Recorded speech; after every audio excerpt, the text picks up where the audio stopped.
جی السلام علیکم، امید ہے کہ آپ سب لوگ خیریت سے ہوں گے۔ مریم نواز صاحبہ، احد چیمہ صاحب اور رانا ثناءاللہ صاحب کی ضمانتیں منسوخ کرنے کے لیے سپریم کورٹ کے اندر سماعت مقرر کر دی گئی ہے۔ سپریم کورٹ میں یہ سماعتیں 22، 23 اور 25 اگست کو ہوں گی، اور اس میں بنیادی طور پہ یہ درخواست کی گئی کہ ان کو جو ضمانتوں پہ چھوڑا گیا ہے ان کی ضمانتیں منسوخ کی جائیں۔ تو وہ ضمانتوں کی منسوخی کے حوالے سے یہ درخواست ہے جو سپریم کورٹ میں گئی ہیں، اور اب ان کے اوپر سماعت ہوگی۔ اور اس کے ساتھ ساتھ ایک اور جو بڑی خبر ہے وہ یہ آپ سامنے دیکھ سکتے ہیں کہ پاناما JIT کی رپورٹ کا جو والیوم 10 تھا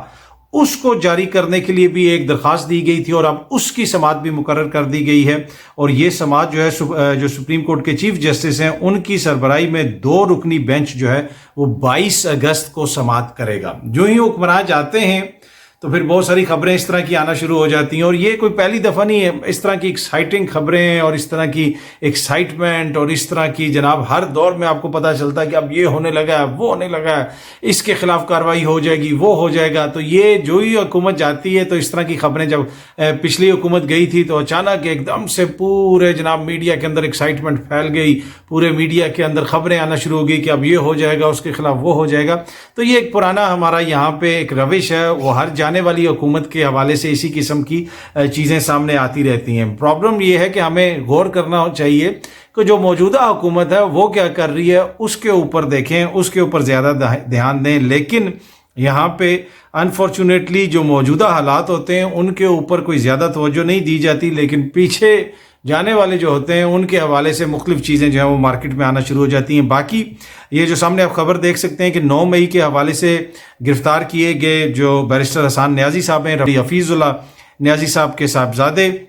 ان کے خلاف جناب اب ملٹری کورٹ میں مقدمہ چلے گا، اور حسان نیازی کو حوالہ کرنے کے لیے جناب کوئی خط وغیرہ بھی لکھ دیا گیا ہے۔ حسان نیازی کا کیس ملٹری کورٹ کے سپرد کر دیا، سرکاری وکیل نے یہ کہا ہے۔ یہ سامنے آپ میڈیا کی رپورٹ بھی دیکھ سکتے ہیں۔ تو اب دیکھتے ہیں کہ یہ مقدمہ آگے کس طرف چلتا ہے، کیا کب یہ سماعت شروع ہوگی، ملٹری کورٹس کے حوالے سے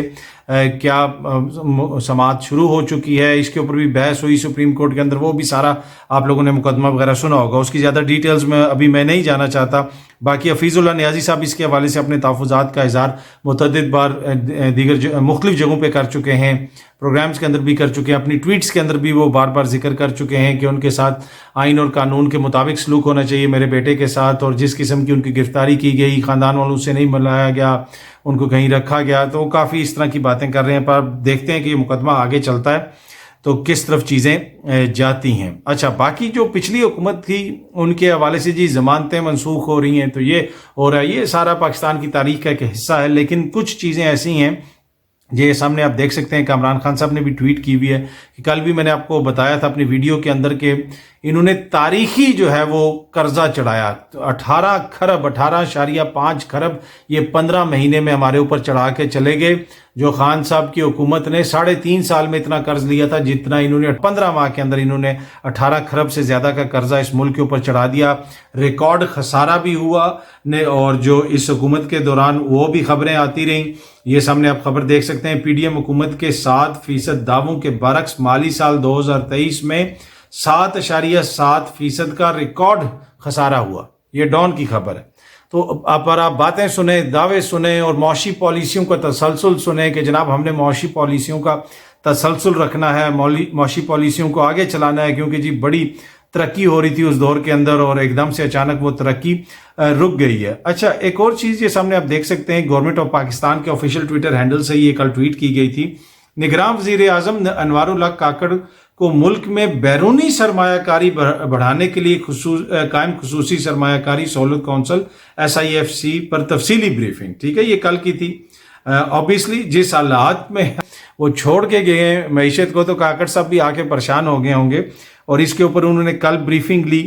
ابھی یہ سامنے ایک اور خبر بھی دیکھ سکتے ہیں کہ PM نے کہا ہے کہ یہ جو SIFC کونسل ہے یہ رے آف ہوپ ہے، پاکستان کے اندر انویسٹمنٹ آنی چاہیے۔ بالکل انہوں نے درست فرمایا، جو ہمارے مالی ہمارے حالات ہیں، اگر اس کے اوپر ہم نے توجہ نہیں دی تو چیزیں تو اس طرف جائیں گی کہ جہاں سے پھر سب کچھ سنبھالنا مشکل ہو جائے گا۔ معیشت ہوگی، کوئی پیسہ آئے گا تو نظام چلے گا نا۔ ابھی بھی خبر چل رہی تھی، بریکنگ نیوز، کہ جناب آمدن ہماری اتنی تھی، اس سے زیادہ اتنا ہمارا خرچہ ہوا، لیکن اس خرچے کو کم کرنے کے لیے